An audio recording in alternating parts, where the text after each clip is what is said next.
Good morning. It's Thursday, October 3rd. And right now I believe that we are sitting on the edge of a big-time war. And I'm talking about the situation between Israel and Iran. Iran launched its largest attack ever on Israel on Tuesday, firing 200 ballistic missiles in an unprecedented barrage that appears to have been mostly blunted by the Israeli defense, and that came with the help of the U.S. and its allies. Now, Israel has vowed to retaliate. Prime Minister Benjamin Netanyahu saying Iran had made a big mistake and will pay as the fears grow of a wider all-out war between the two regional powers. Now, I don't know how this tiny nation of Israel could possibly be considered a regional power. I mean, they are outnumbered, I don't know by how much to one, maybe 100 to 1, maybe 200 to 1 by the populations around them. So why would anybody think that Israel has the power to fight an all-out war? But they have great reason to feel that way, because Israel is a modern nation equipped with the best weaponry in the world, that they have created much of that weaponry. So I can understand why many believe that fighting Israel will be no easy task. But why? Why would Iran continue to want to annihilate that Jewish country? And that's the reason. It's a Jewish country. So this aerial assault, which was far greater than a similar strike in April, has raised the stakes of what is already an extremely tense situation across the Middle East. This is a dangerous situation. Now, Iran has thousands of ballistic and cruise missiles with a variety of ranges, according to a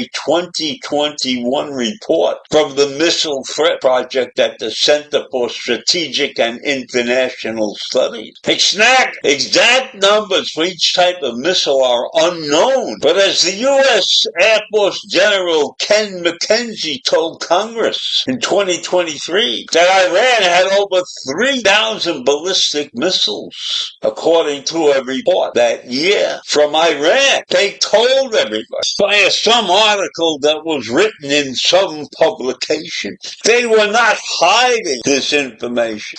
Perhaps they wanted the world to know that they were equipped to do damage to any of their enemies. And obviously, in Iran's eyes, Israel is their major enemy, because Israel is a Jewish nation. And no mistake about it. Ballistic missiles are deadly weapons. Their trajectories carry them outside or near the limits of the Earth's atmosphere. And that's when the warhead is released, and it separates from the rockets that carried it into the air, and it plunges back into the atmosphere towards its target. Now, Iran has boldly admitted that these newest weapons, these newest missiles, are very, very accurate. They're almost within like 1,000 feet of their intended targets.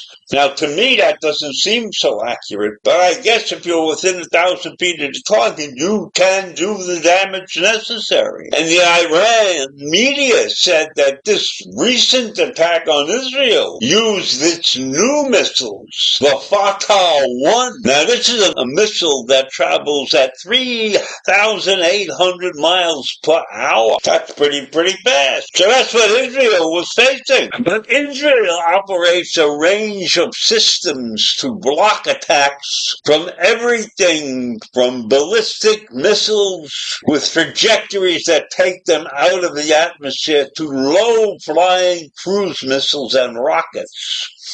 So Israel is prepared for all of these different types of missiles that Iran and its compatriots might launch. But much attention has been given to the highly effective Iron Dome system, which is used to combat incoming rockets and artillery weapons. But the Iron Dome is at the bottom layer of Israel's missile defense, and it's not the system that would have been used to combat the ballistic missiles used on Tuesday night. That's according to the Missile Defense Organization. The next missile defender is something called the David's Sling, which protects against short and medium range threats. And that's again according to the Missile Defense Organization. Now the U.S. is involved with the David's Sling project. That's a joint project between Israel's Rafael Advanced Defense System and the U.S. giant Raytheon. And it uses something called Thunder and Sky Scepter kinetic technology that kills off threat by the missiles in the air. And that's according to the Missile Threat Project again. And besides the David Sling project, Israel also has an Arrow 2 and an Arrow 3 system that was also jointly developed with the United States. So Israel has many, many defenses. And they are not alone in their development of these defenses. The United States is very much involved with Israel in its defense. More so than the average U.S. citizen realizes. And probably there would be many U.S. citizens that would be against helping Israel, because we know there's anti-Semitism in this country. So based upon this little research project, I am satisfied in my mind that Israel can defend itself. And I will be very interested in seeing what they do to pay Iran back. That will be something that we have to watch out for, because I believe that Israel will not take this lying down. And when I look at all of the things they do to protect themselves, which are far ahead of most of the world, I believe that when they get ready to attack Iran, it will not be some easygoing attack. It will be deadly and dangerous. And I hope that it teaches Iran a lesson. Israel is not to be screwed with. So I leave you with that this morning. Have a great day. Bye.